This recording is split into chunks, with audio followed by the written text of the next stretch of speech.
नमस्कार मित्रों।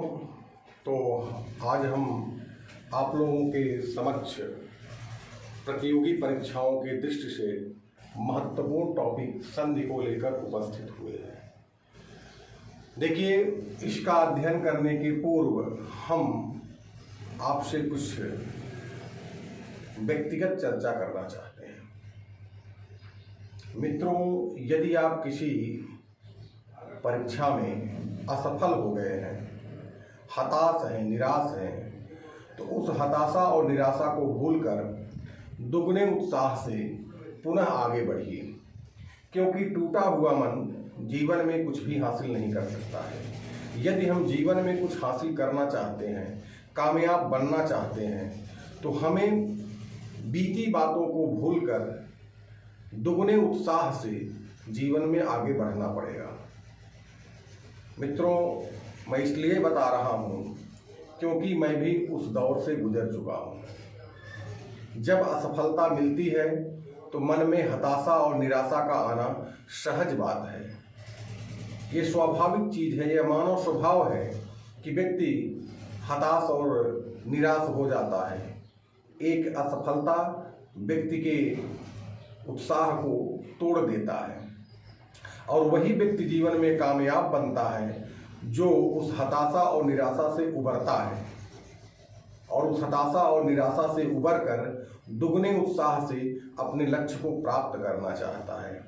तो मेरा आप लोगों से यही आग्रह है, यदि आप किसी भी प्रतियोगी परीक्षा में असफल हो गए हों, हताश हो, निराश हो, तो उन सारी चीज़ों को आप दरकिनार कर दीजिए और दुगने उत्साह से पुनः तैयारी करिए।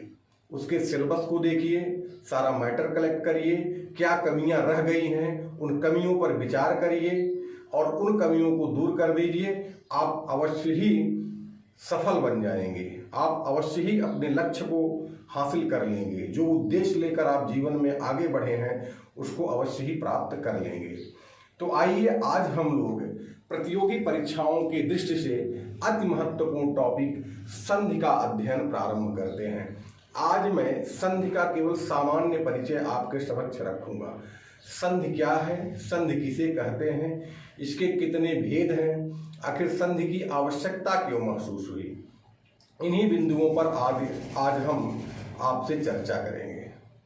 और आप इस वीडियो को देखिए, लाइक करिए, शेयर करिए, कमेंट करिए। जो चीज़ें आपको लगता है कि यहाँ और आनी चाहिए, अगर वहाँ कोई कमी हमसे रह गई हो तो उन कमियों से आप हमें अवगत कराइए। और कोई टॉपिक यदि आपको लगता है कि इसे पहले पढ़ाया जाए तो ज़्यादा अच्छा होगा, वह भी आप कमेंट बॉक्स में डाल सकते हैं। तो आइए आज हम प्रारंभ करते हैं संधि। देखिए, संधि शब्द का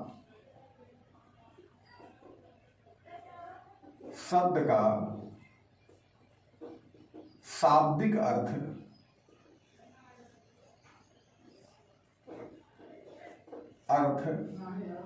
मेल या जोड़ है।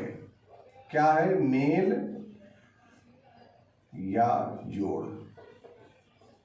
आप लोग इतिहास में पढ़ते हैं ना, इलाहाबाद की संधि, प्रयाग की संधि, बनारस की संधि। भाई, जहां दो राजाओं में अगर युद्ध हो रहा है, जहां जिस स्थान पर उन दोनों में विभिन्न शर्तों इत्यादि के तहत मेल मिलाप कराया जाता था, उस स्थान विशेष के नाम पर संधि का नाम रख दिया जाता था। तो संधि शब्द का शाब्दिक अर्थ मेल या जोड़ होता है। जब हम दो चीजों को मिला दें, जोड़ दें, वही संधि है। जहां जोड़ा जाता है वही संधि स्थल कहलाता है। जैसे हमारे हाथ में देखिए, दो हड्डियां एक इधर से आके यहाँ जुड़ी हुई है, यही जो है यहाँ संधि हो गया है और यही संधि स्थल है। ठीक, तो संधि शब्द का शाब्दिक अर्थ होता है मेल या जोड़। संधि शब्द का शाब्दिक अर्थ है मेल या जोड़। किसका मेल या जोड़?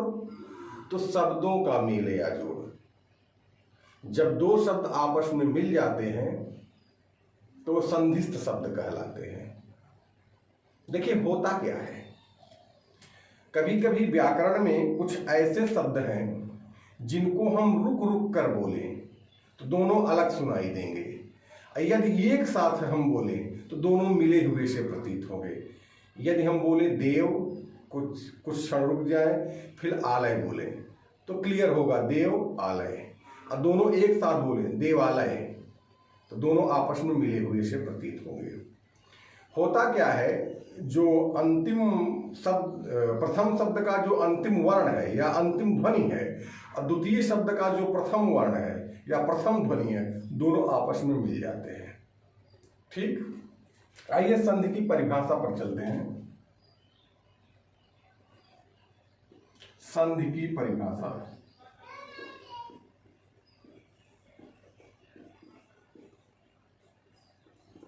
देखिए, दो वर्णों के मेल से उत्पन्न होने वाले परिवर्तन या विकार को ही संधि कहते हैं। यानी जब दो वर्ण आपस में मिल जाते हैं और उनके मेल से जो परिवर्तन या विकार उत्पन्न होता है, उसी को संधि कहते हैं। जैसे देव धन आलय। अब देव का जब वर्ण विच्छेद करेंगे हम, तो वा के अंदर जो अ है और आलय इस शब्द का जो प्रथम वर्ण है, यानी प्रथम शब्द का जो अंतिम वर्ण है और द्वितीय शब्द का जो प्रथम वर्ण है, दोनों आपस में मिल जाते हैं और इसके स्थान पर आ हो जाता है और शब्द बनता है दे, वा में आ लग जाएगा, वा लय यहां बचा हुआ है, देवालय। इसी प्रकार से विद्या धन आलय। अब देखिए, जब वर्ण विच्छेद कर देंगे तो विद्या का जो आ है और आलय का जो आ है, ठीक, यानी प्रथम शब्द का अंतिम वर्ण और द्वितीय शब्द का प्रथम वर्ण, दोनों आपस में मिल जाते हैं और इनके स्थान पर आ हो जाता है। अब मिला दीजिए, विद्यालय। ठीक, बन गया। तो परिभाषा क्लियर हुई। दो वर्णों के मेल से जो परिवर्तन या विकार उत्पन्न होता है उसे संधि कहते हैं। और कौन कौन से वर्ण होते हैं वे? प्रथम शब्द का अंतिम वर्ण और द्वितीय शब्द का प्रथम वर्ण, इन्हीं में परिवर्तन होता है, इन्हीं में मेल होता है। यह नहीं है कि देवालय में दा का जो ए है और आलय का आ आपस में मिले, कभी नहीं मिलेंगे। क्योंकि जब हम बोलते हैं तो ध्वनियों का जो क्रम है, यानी प्रथम शब्द का जो अंतिम वर्ण होगा अर्थात अंतिम ध्वनि होगी और द्वितीय शब्द का जो प्रथम वर्ण होगा अर्थात प्रथम ध्वनि होगी, उन्हीं दोनों में आपस में परिवर्तन उत्पन्न होगा। न तो दे में होगा, न ला में होगा, न या में होगा। जब कोई परिवर्तन या विकार उत्पन्न होगा वह और इसके बीच में होगा, वो भी वह का जो अंतिम वर्ण है अ और द्वितीय शब्द का जो प्रथम वर्ण है आ, उन्हीं दोनों में परिवर्तन या विकार उत्पन्न होगा। तो संधि की परिभाषा समझ में आ गई होगी कि दो वर्णों के मेल से उत्पन्न होने वाले परिवर्तन या विकार को ही संधि कहते हैं। आइए संधि भेद पर चलते हैं।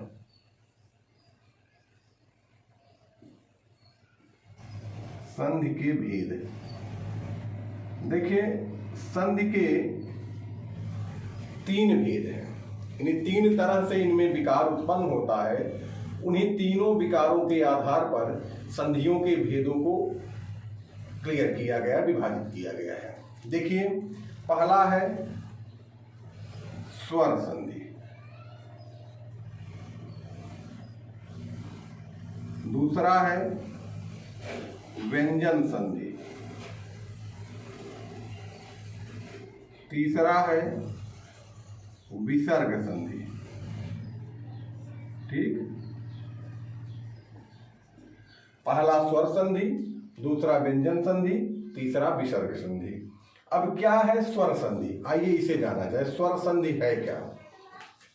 तो स्वर का स्वर से मेल होने पर, स्वर का स्वर से मेल होने पर जो परिवर्तन या विकार उत्पन्न होता है उसे स्वर संधि कहते हैं। कहने का तात्पर्य यहाँ यह है कि प्रथम शब्द का अंतिम वर्ण कोई स्वर होगा और द्वितीय शब्द का प्रथम वर्ण भी कोई स्वर ही होगा। इन स्वर का स्वर से मेल होने पर जो परिवर्तन या विकार उत्पन्न होता है उसी को स्वर संधि कहते हैं। आइए देखा जाए स्वर संधि। स्वर संधि,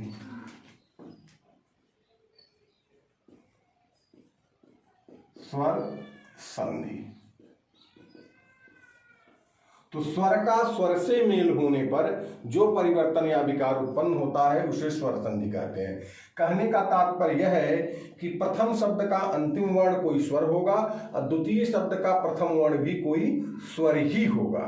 जैसे भान धन उदय। अब देखिए भान छोटा होगा, भान धन उदय। अब शब्द बनेगा भानुदय। वास्तव में देखिए यहां हम नहीं बता रहे क्या नियम काम कर रहा है, केवल आप जानिए प्रथम शब्द का अंतिम वर्ण जो है ऊ है और द्वितीय शब्द का प्रथम वर्ण भी ऊ है। इन दोनों स्वरों में मेल होने पर परिवर्तन या विकार उत्पन्न हुआ है। जैसे रमा धन ईस। अब देखिए यहां प्रथम शब्द का अंतिम वर्ण आ है और द्वितीय शब्द का प्रथम वर्ण क्या है, ई है। शब्द बन गया रमेश। ठीक, एक धन एक। अब प्रथम शब्द का अंतिम वर्ण आ है और द्वितीय शब्द का प्रथम वर्ण ए है, एक बन गया। ठीक, तो इतना आपके समझ में आ गया होगा कि स्वर का स्वर से मेल होने पर जो परिवर्तन या विकार उत्पन्न होता है उसे स्वर संधि कहते हैं। नंबर 1। नंबर 2 व्यंजन संधि। व्यंजन संधि देखिए व्यंजन संधि में क्या है, व्यंजन का व्यंजन से या व्यंजन का स्वर से मेल होने पर जो परिवर्तन या विकार उत्पन्न होता है उसे व्यंजन संधि कहते हैं। कहने का मतलब यहाँ यह है कि प्रथम शब्द का अंतिम वर्ण कोई व्यंजन होगा, प्रथम शब्द का अंतिम वर्ण कोई व्यंजन वर्ण होगा और द्वितीय शब्द का प्रथम वर्ण स्वर भी हो सकता है और व्यंजन भी हो सकता है। जैसे वाक धन ईस बन गया वागीस। देखिए यहां है क्या, यदि का के नीचे हलंत नहीं लगता तो यह व्यंजन युक्त शब्द नहीं होगा, व्यंजनांत शब्द नहीं होगा, स्वरांत हो जाएगा। अरे भाई अगर इसको हटा देंगे तो का में अभी तो रहेगा ना, तो स्वरांत शब्द हो जाएगा। लेकिन यहाँ कैसा शब्द चाहिए जो व्यंजनांत हो, ऐसा शब्द जिसके अंत में व्यंजन हो और उस व्यंजन का स्वर या व्यंजन से मेल होने पर जो परिवर्तन या विकार उत्पन्न होता है उसे ही व्यंजन संधि कहते हैं। यानी प्रथम शब्द का अंतिम वर्ण कोई व्यंजन होगा और द्वितीय शब्द का प्रथम वर्ण स्वर भी हो सकता है और व्यंजन भी हो सकता है। जैसे उत धन ज्वल। ठीक, बन गया उज्ज्वल। कैसे बन रहा है इन सब चीजों को हम आगे पढ़ेंगे, अभी केवल जानते रहिए कौन कौन सी संधियां हैं इसको पहले देखिए। यहां संधियों का एक सामान्य परिचय हम आपके समक्ष लेकर उपस्थित हुए हैं। तो व्यंजन संधि क्या है यह समझ में आ गया होगा। व्यंजन संधि की डिफिनेशन है कि व्यंजन का व्यंजन से या व्यंजन का स्वर से मेल होने पर जो परिवर्तन या विकार उत्पन्न होता है उसे व्यंजन संधि कहते हैं। कहने का तात्पर्य यहाँ यह है कि प्रथम शब्द का अंतिम वर्ण कोई व्यंजन होगा, कोई व्यंजनांत शब्द होगा, उसके बाद स्वर भी हो सकता है और व्यंजन भी हो सकता है। यहाँ देखिए व्यंजन वर्ण क है और द्वितीय शब्द का प्रथम वर्ण स्वर है, ई है। वाक धन ईस वागीस बन गया। अब दूसरे में देखिए उत धन ज्वल उज्ज्वल, ये व्यंजनांत शब्द है, ता है यहाँ और यहाँ ज है, यहाँ ज है तो बन गया उज्ज्वल।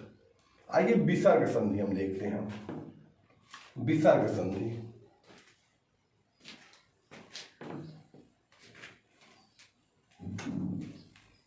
आइए विसर्ग संधि देखा जाए। विसर्ग संधि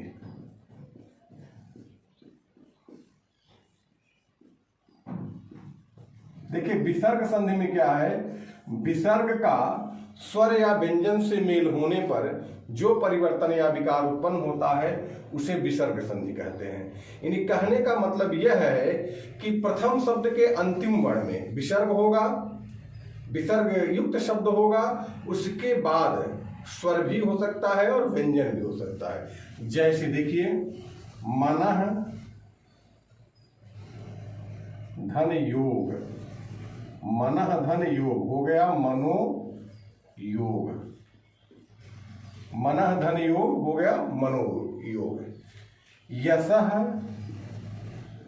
धन बल, यशो बल। ठीक, ऐसे स्वरांत भी मिलेंगे जिनके अंत में स्वर होगा, ऐसे भी शब्द आपको मिलेंगे। ठीक, तो यानी विसर्ग का व्यंजन से या विसर्ग का स्वर से मेल होने पर जो परिवर्तन या विकार उत्पन्न होता है उसे विसर्ग संधि कहते हैं। तो आज हम लोगों ने यह पढ़ा कि संधि क्या है या संधि किसे कहते हैं, दूसरा संधि के कितने भेद हैं, तीसरा संधि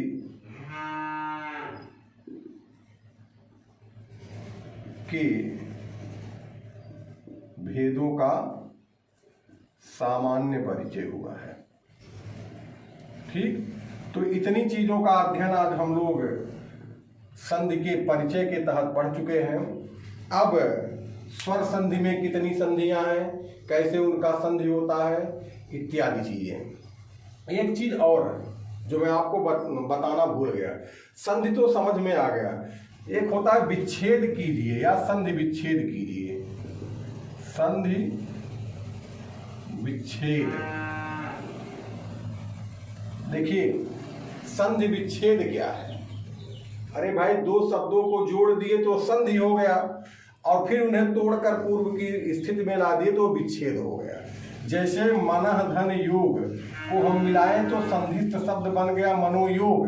अब मनोयोग का जब विच्छेद कर देंगे तो मनः धन योग पूर्व की स्थिति में आ गया। तो यह संधिस्थ शब्द है, संधिस्थ शब्द है। ठीक है, और यह विच्छेद हो गया इसका। ठीक भाई, जब दो शब्दों को हम मिला देते हैं तो वही संधि हो गया, उसी को संधिस्थ शब्द बोलते हैं। जब उसे तोड़कर हम पूर्व की स्थिति में ला दें तो वही विच्छेद कहलाता है। तो आप लोग जान गए होंगे विच्छेद किसे कहते हैं। तो आइए एक बार रिवाइज कर लिया जाए।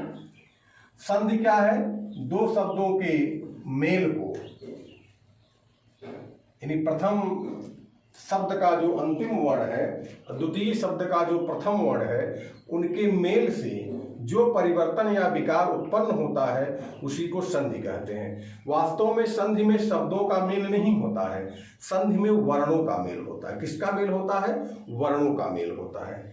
देखिए संधि में जो है, संधि में वर्णों का मेल होता है, संधि में वर्णों का मेल होता है। इस चीज को आप लोग जानते रहिए, कभी यह मत कहिएगा कि शब्दों का मेल होता है। संधि में वर्णों का मेल होता है। प्रथम शब्द के अंतिम वर्ण में द्वितीय शब्द के प्रथम वर्ण में ही मेल होता है और उनके मिलने से परिवर्तन या विकार उत्पन्न होता है। जैसे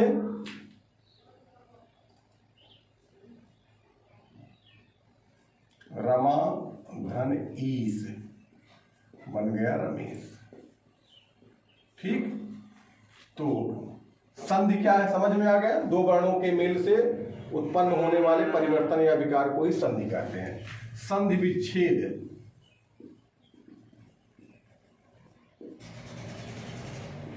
तो संधि युक्त शब्द को तोड़कर पूर्व की स्थिति में ला देना ही संधि विच्छेद है। जैसे रमेश का विच्छेद करेंगे तो रमा धन ईस। ठीक, संधि के भेद, तो संधि के कितने भेद हैं, संधि के तीन भेद हैं, तीन भेद हैं। संधि के भेद, संधि के तीन भेद हैं। नंबर एक स्वर संधि,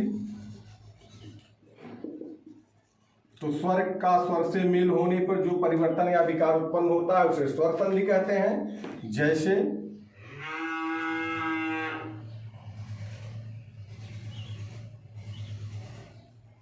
भानु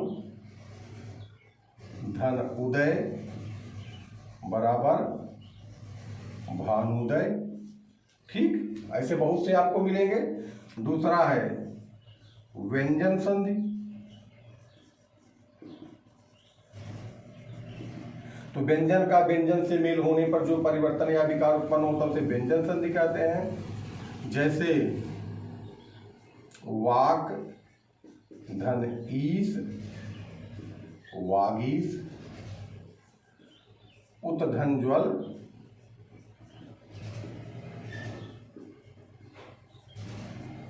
उज्ज्वल। ठीक, तीसरा है विसर्ग संधि।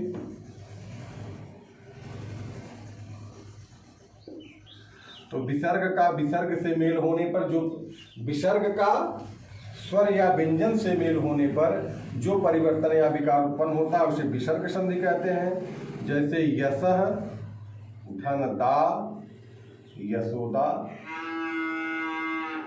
तो शायद आपके समझ में आ गया होगा संधि क्या है, संधि में किसका मेल होता है, संधि विच्छेद किसे कहते हैं, संधि के कितने भेद हैं, फिर भेदों को किस तरह डिवाइड किया गया है। तो स्वर संधि पहला भेद है स्वर संधि। स्वर का स्वर से मेल होने पर जो परिवर्तन या विकार उत्पन्न होता है उसे स्वर संधि कहते हैं। दूसरा है व्यंजन संधि। व्यंजन का स्वर या व्यंजन से मेल होने पर जो परिवर्तन या विकार उत्पन्न होता है उसे व्यंजन संधि कहते हैं। तीसरा है विसर्ग संधि। विसर्ग का स्वर या व्यंजन से मेल होने पर जो परिवर्तन या विकार उत्पन्न होता है उसे विसर्ग संधि कहते हैं। तो आज के लिए बस इतना ही। ये संधियों का एक सामान्य परिचय रहा। हम अब नेक्स्ट वीडियो में स्वर संधि के कितने भेद हैं और उन भेदों को विविध उदाहरणों के माध्यम से स्पष्ट करेंगे। और आप लोग इसका एक नोट्स अपने हिसाब से तैयार कर लीजिएगा। बहुत ज़्यादा नोट्स में नहीं लिखना है। संधि किसे कहते हैं, संधि की एक डिफिनेशन लिख लेनी है। संधि विच्छेद की डिफिनेशन लिख लेनी है। संधि के कितने भेद हैं और फिर भेदों की परिभाषा यानी डिफिनेशन विथ एग्जाम्पल। बस इतना ही करना है। एक पन्ने से कम का ही नोट्स आपको बनाना है। तो आज के लिए बस इतना ही। अगर कोई कमी रह गई है, कुछ चीज़ें आपके समझ में नहीं आई है, तो कृपया आप कमेंट बॉक्स में अवश्य लिखें। उससे हमारा मनोबल भी बढ़ेगा और मैं उन कमियों को भी दूर करने का प्रयास करूंगा। आज के लिए बस इतना ही। Okay, thank you.